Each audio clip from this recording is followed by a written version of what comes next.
My name is Shelly Duncan. Shortly after my 44th birthday, I was diagnosed with stage 3B colon cancer.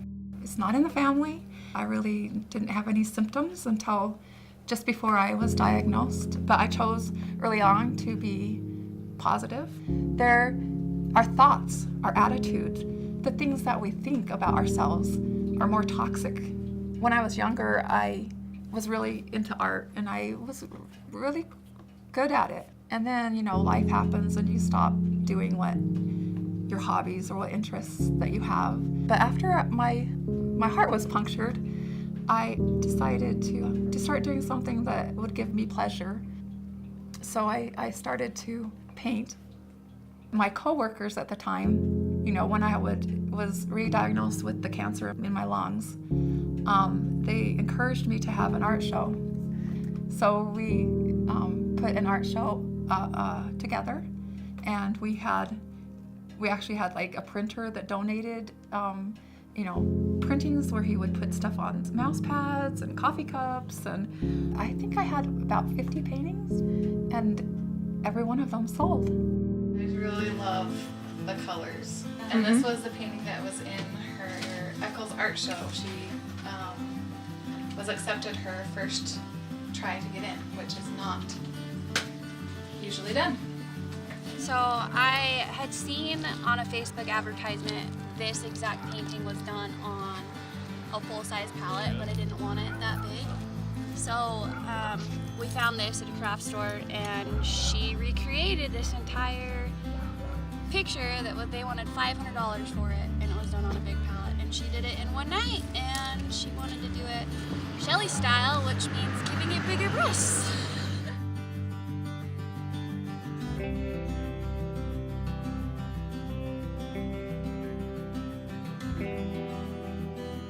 That ballerina was kind of what I was feeling emotionally that day. She's disheveled and her hair's not pretty like all the other ballerinas. She's on the sidelines, kind of in the dark side of the stage, while the other ballerinas are out dancing and their hair pretty. And I wanted to dance, I wanted to be there, but I couldn't dance.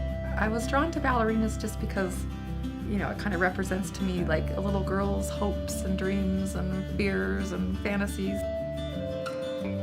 What's the one thing I would have regretted if I died?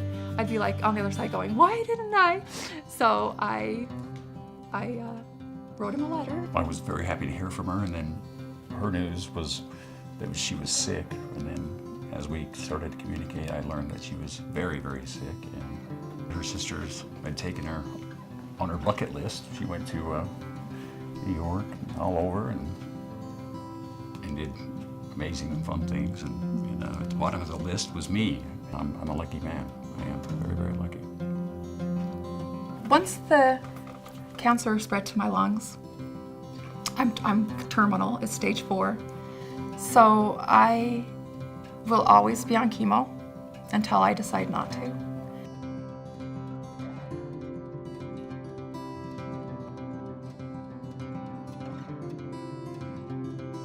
Because that's where they were biopsying and proved that, but that went into remission and remains in remission. That's awesome.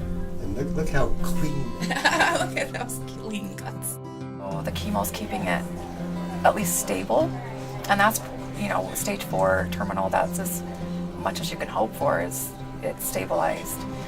Usually the next pathway for it would be my brain. So, they do MRIs and brain scans, periodically, just to make sure that it's not spread to my brain, because that would be its next. With colon cancer, it goes from your colon to your liver to your lungs to your brain. So I'm grateful to be her dad and to see all of the patience and love that she has for others. When I came down to see her, I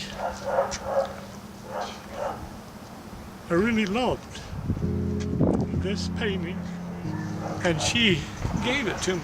It's something that I can do that's a part of me, that reflects the beauty in the world and the positive and the hope. Someone looking at my art can feel that. I don't have any children, so It's a piece of me that when I'm gone, I can leave to my loved ones and to hopefully carry it down generations, and a part of me will be with the people that I love and that love me. Then I'm taking on a journey.